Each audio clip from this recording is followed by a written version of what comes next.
Turbago, les beaux jours arrivent, la plage, et là on se retrouve de nouveau avec la fameuse pression médiatique et sociale du kilo en trop, et c'est le grand déballage sur le régime miracle, les séances de sport qui doivent vous permettre d'avoir un corps parfait.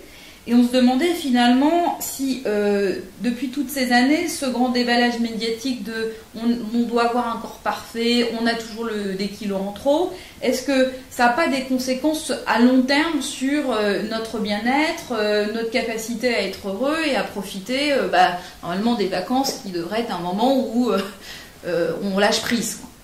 C'est vrai que on est à la période des vacances, donc on va souper sans faire de jeu de mots sur les magazines qui vont parler des régimes, de perdre les derniers kilos, etc. De toute façon, ça va recommencer avant les fêtes.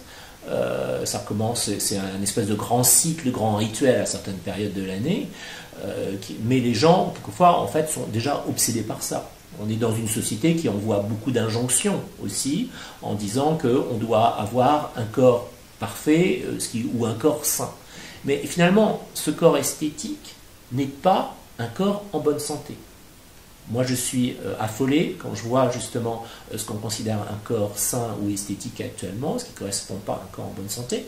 Pour les femmes, et comme pour les hommes aussi, où on voit des mecs, par exemple, hyper musclés, ce n'est pas un des corps de gens en bonne santé.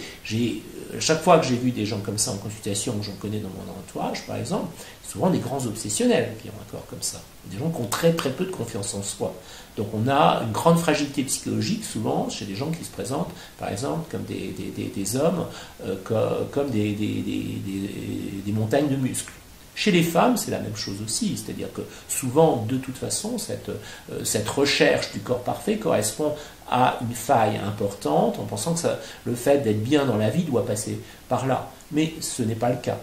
Malheureusement, on est dans une société qui renvoie beaucoup de signaux qui conduisent à l'anorexie et à la boulimie. C'est-à-dire que le premier signal, c'est peut-être que vous devez contrôler les formes de votre corps. Ça, c'est le premier pas qui va dans la direction de l'anorexie et la boulimie. Et l'autre aussi, c'est si vous êtes grosse, par exemple, vous êtes quelqu'un qui n'avait pas de volonté, et c'est il y a une espèce de honte de se laisser aller. Ça aussi, c'est tous les symptômes finalement que l'on voit chez des patients qui souffrent d'anorexie et de boulimie sont dans la société. On les voit dans les journaux, on les voit dans les médias, on les voit même dans les magasins qui présentent des tailles de plus en plus minces pour les gens.